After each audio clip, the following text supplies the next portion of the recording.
Hey everyone, this is Dr. Teralyn, and I have a special guest today. I think she's my spirit animal. Her name is Kelly Donahue. she's she's a PhD, but she's a holistic health psychologist. So love it, love it, love it. Please take a minute and introduce yourself and let the whole world know what it is that you do. Thank you, Dr. Teralyn. And I love being called your spirit animal. I think that's a new one for me. So I'll start with that. I'm All Dr. right. Teralyn's spirit animal. Yeah, nice. I'll put it in the show notes. Okay, perfect. Yes. Um, I'm also a holistic health psychologist, and I work with individuals in my private psychology and coaching practice. And then I also have a bunch of different online offerings that I work with individuals in coaching groups because I have a love for helping others really become as healthy as they can be in mind, body, and spirit. And I found that one-on-one is a great way to do that, but I also like to reach more people. And so teaching and coaching in groups is something that I'm super passionate about. I'm also passionate about using traditional psychology methods like cognitive behavioral therapy, but kind of giving them an upgrade or some partners with mind-body medicine and holistic nutrition, because I think that healing really is a whole mind-body event. And when we can incorporate all of the elements, then we get people feeling better, faster, for longer. Yes. And the reason I said spirit animal is because it is rare that I find other people, therapists, psychologists, that are doing this holistic thing, focusing on nutrition and otherwise. So people listen up. I'm not the only one. You are Like, not. oh. Where are you out of? What state are you in? So I'm in Maryland. I have a practice in Bethesda, and I live in Frederick, Maryland. Yes. So I was born in Virginia, in Alexandria. Oh, yeah. Yeah, Yeah. so not that I'm like familiar with it, but that's where I Mhm. came from, you know? Love it. Yes, Roots. love it. Yeah. You have high anxiety women out there too. Oh my goodness. Let me tell you, that's one of the reasons I don't even live down in the Bethesda, DC area. It's too intense for me. It's You guys just, are all energetically freaking her out, right? I know. It's like the politics. It's like a Yes. palpable anxiety there. It Yeah. is. It's yeah, and I actually get a lot of women from that area contacting me too. So I know that that's like a hot spot. I'm like, geez, what is it about that? It's just got to be the Yeah. political climate, Yeah. whether they're in it or a partner is in it or something. It's everywhere. Totally. So, Yep. but I'm so happy to talk with a like-minded person because I think, you know, psychologists and therapists, like we all need to level up. Like we need to level this up, and doing the same old is old and tired. Yeah. We need to level up what we do for people or how we can help them. And so I'm going to segue that into the topic of today, which is COVID-19, of course. And before I hit record, I was like, oh, I'm kind of over talking about COVID. But I think right now, especially since I don't even know how many days of this we're in I right don't know. now. I'm tired. Like Yeah. I'm like emotionally tired of Yep. being told no, being Yep. told you can't, don't do it. And I'm worried, mostly worried for my kids. Like, how is this going to make their life? Like, I'm old enough to be like, whatever. But for them, I'm like, yeah, this would suck. So Yeah. let's talk a little bit about this, but I want to tie it into some self-care stuff. Yep.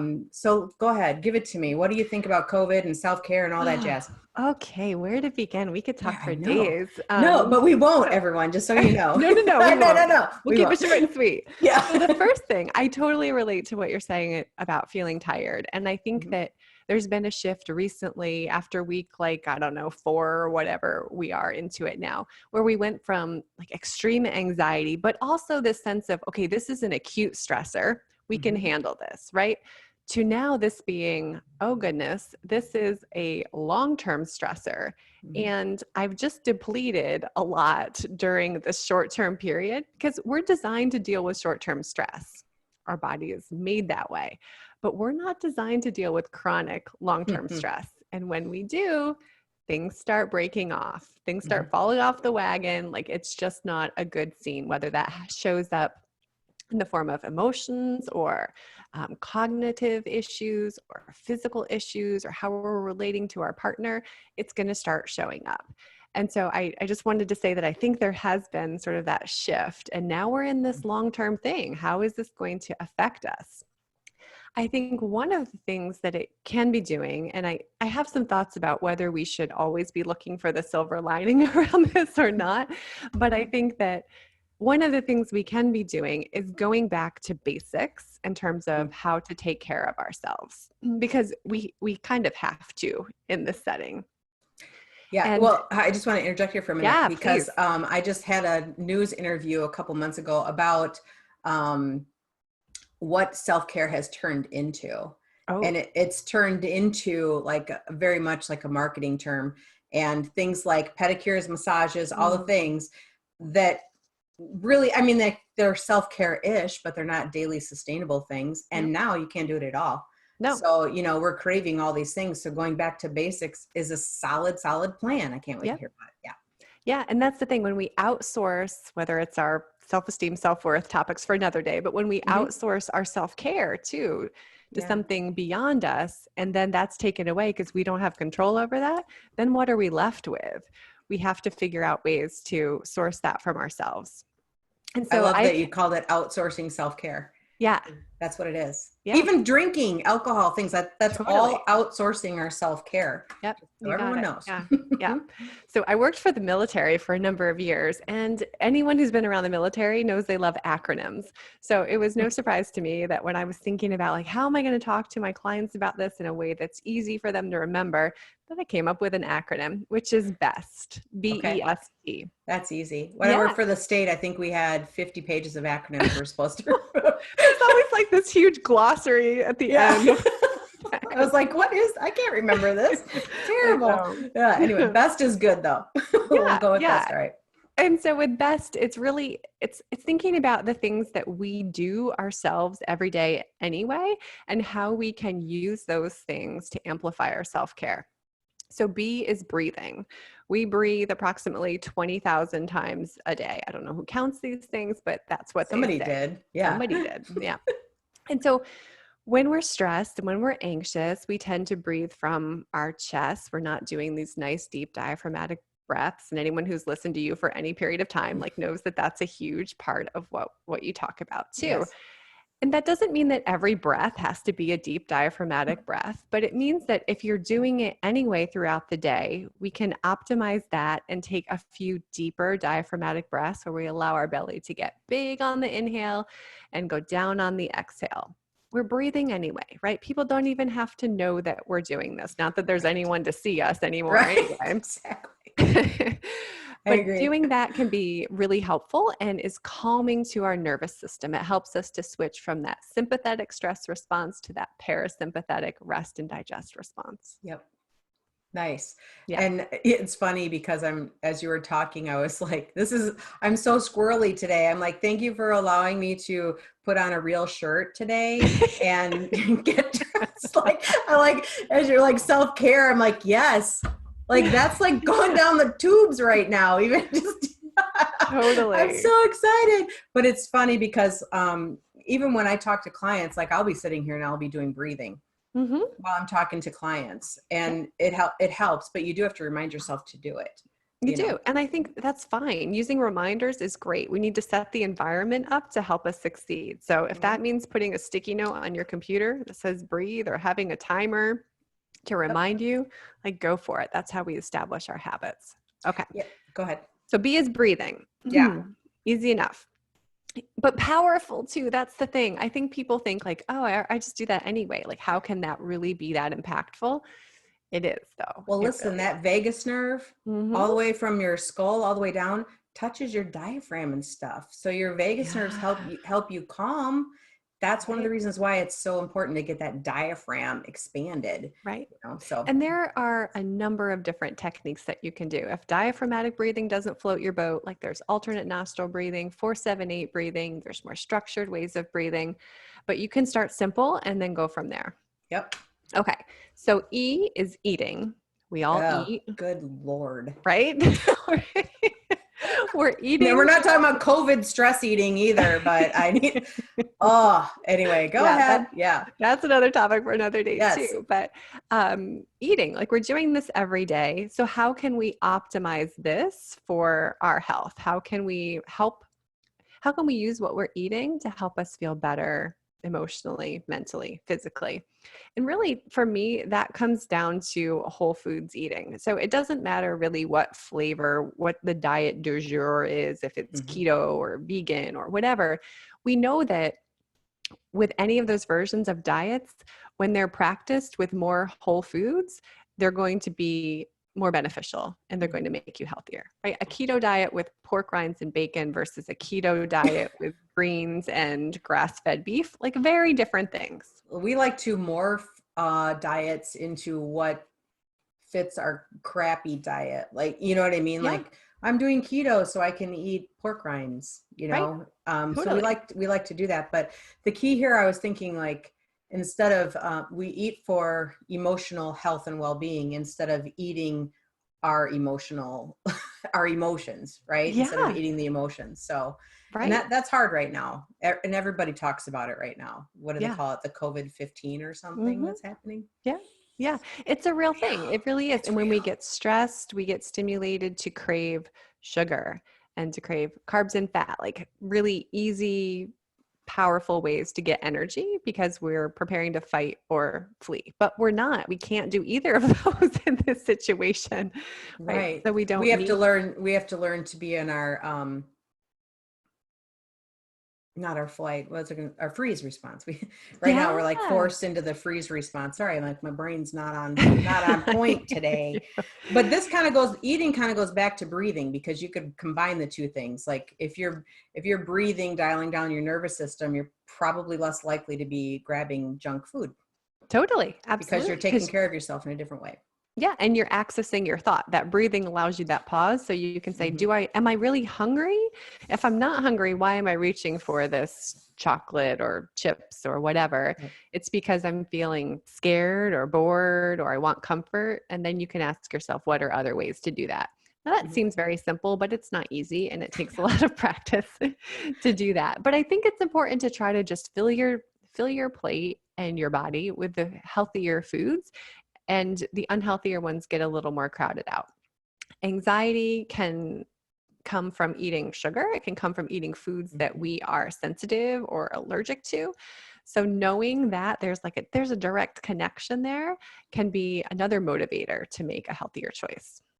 The biggest thing is people understanding and making that awareness, like making that connection. Like if you take something out and put it back in and you start to feel crappy, you know, like think about the thing you used to not eat and now you're eating it again.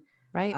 It's hard because like I had, and I always tell people, when it rolls out of my mouth, it sounds so easy, you know, but in practice, it's kind of tough, you know, like I've been gluten-free for a while now, but I've found that during COVID, I'm craving gluten.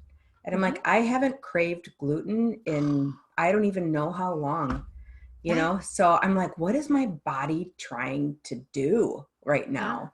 You know, so it's a real battle. And I thought I was done through it, you know, and now I'm like, nope, you know, like I'm convincing myself, I don't know, you can eat that. What could happen? What's the worst that could happen? The worst that's happening is right now, you know? Yeah. It's a fight.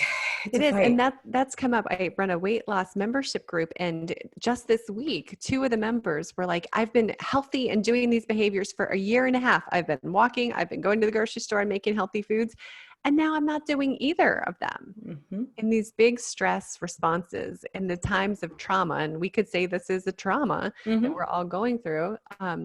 We have to reset. We have to re-practice these habits, even though they were so ingrained. They come up again because we revert to those primitive responses. Yes. And I think, you know, we have these rhetorics like, it takes 30 days to create a new habit. And you're like, wow, I haven't been doing this for 2.5 years. What's going on? Right. You know, I'm like, it's so easy to revert back to your caveman brain, right? Absolutely. Yeah. Especially when it's really emotionally charged too. That's a powerful, that'll send us back there really fast. It will. Yeah. Our caveman brain. All right. Oh gosh, let's do the next one. Sleep.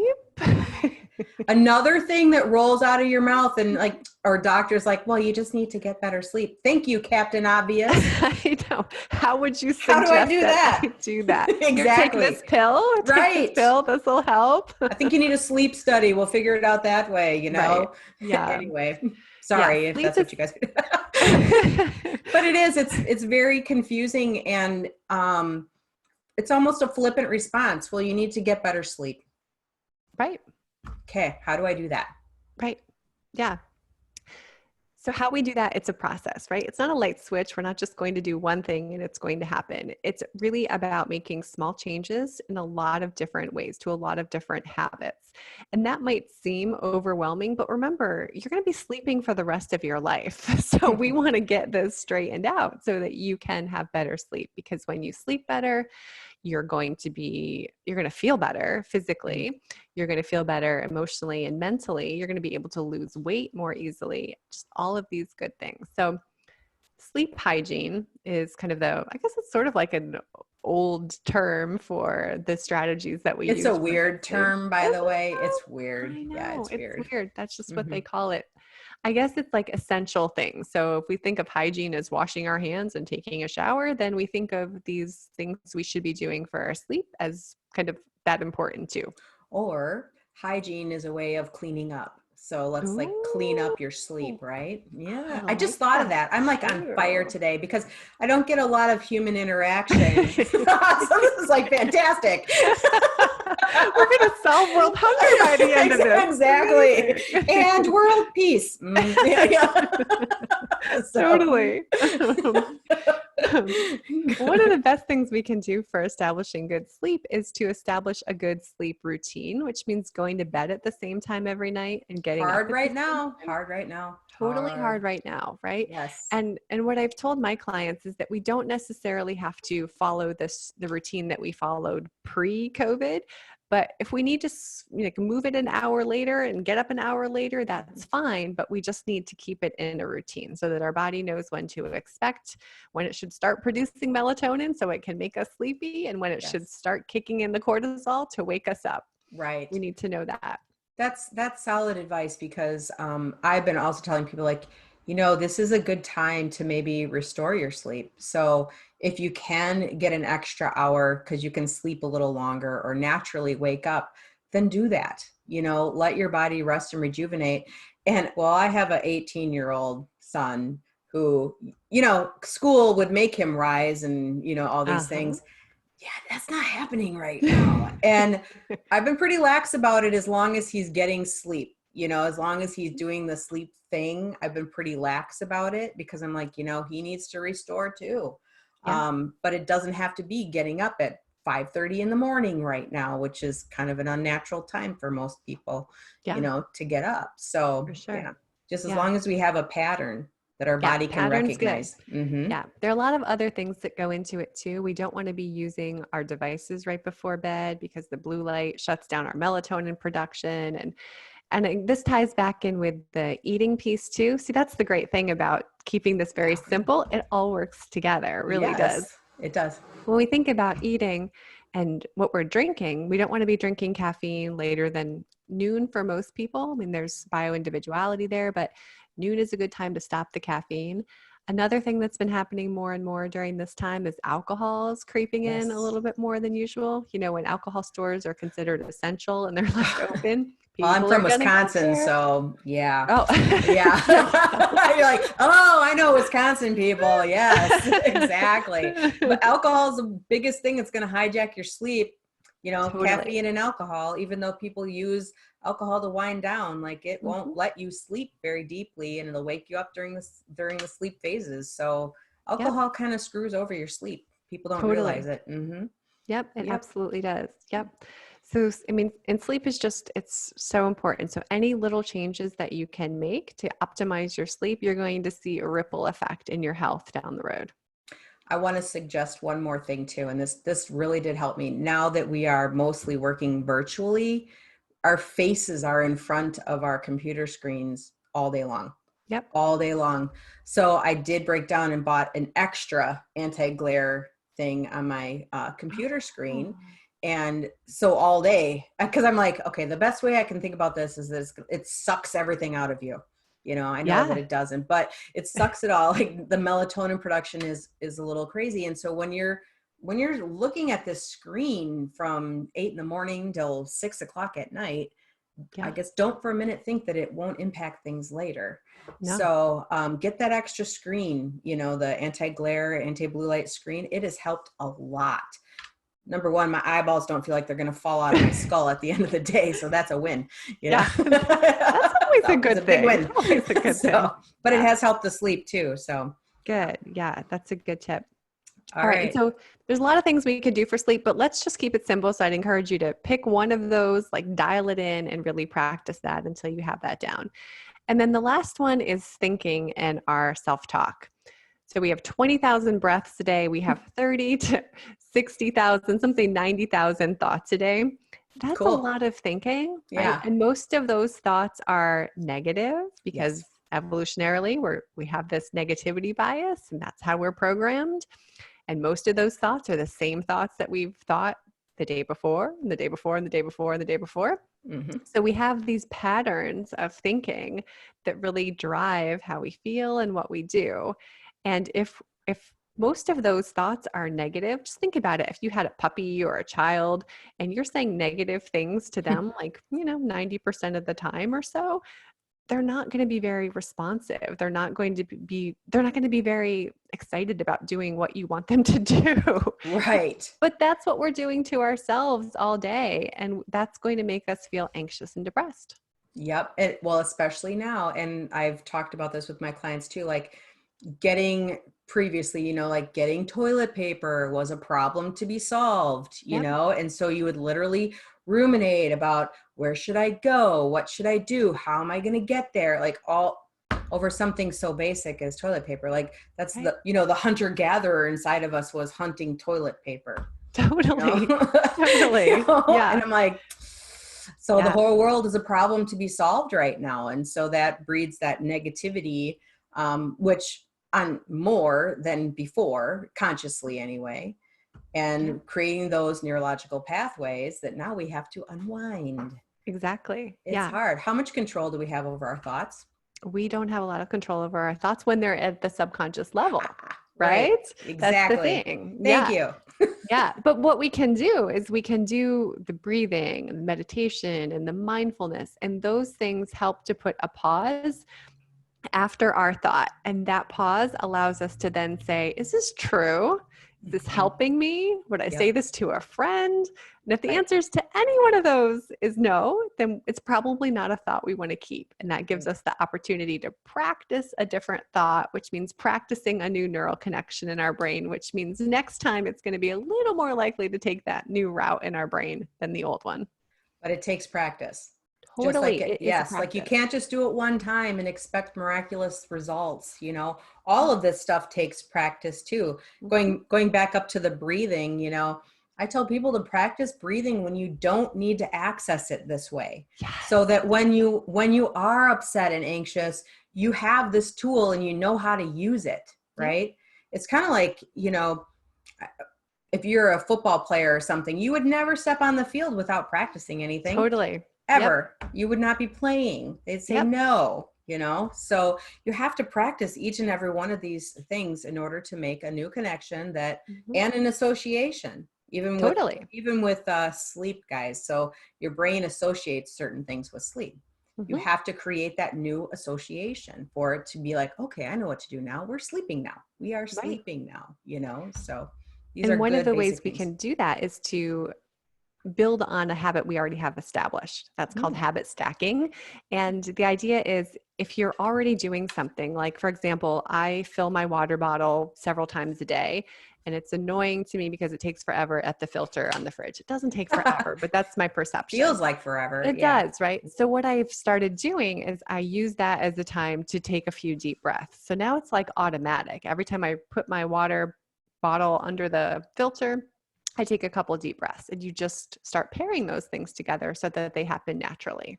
Nice. And if you think about all the pauses that we actually have during the day, whether it's taking a bathroom break or sitting at a stoplight, or, we have a lot of natural built-in pauses that we can habit stack. So Totally. it's a good thing. It's a Yeah. good thing. All right. So please tell everybody where they can find you, because you've got a couple of different courses that I think are very relevant. Calm Kit, right? And Deep Yes. Sleep. Yep. Deep Sleep. All right. Where can they find that? Sure. So I do one-on-one coaching with individuals, and you can find me there at kellydonahuephd.com. And there you can also find a link to my school, which is called the Healthy Change School. And at the Healthy Change School, that's where my courses are housed. So we have the Deep Sleep Kit, which is going to give you some really great strategies. It's going to go much more in depth than we did here today on how to sleep well. And then I also have the Calm Kit, which is a nice evidence-based but very practical way to help calm yourself down during this time and really during any time. And then I also have my weight loss program there, which is a cognitive behavioral meets mind-body medicine meets holistic nutrition. It's called the Health Gains weight loss course, because we're focusing on improving our health. And when we do that, then we can lose the weight. Nice. And so information about all of those courses is on my website and at the Healthy Change School. It'll also be in the show notes that I have posted for this episode. So, and it'll be on YouTube, because this will be on YouTube as well. So if you guys are listening to this, please subscribe or head over to the YouTube channel, subscribe there too. You'll want to know Kelly Donahue. She's pretty cool chick, and she's my spirit animal. So yeah. Thanks so much for having me, Dr. Teralyn, and for calling me your spirit animal. Yeah. All right, everyone. Take care. See you later, Kelly. Bye-bye.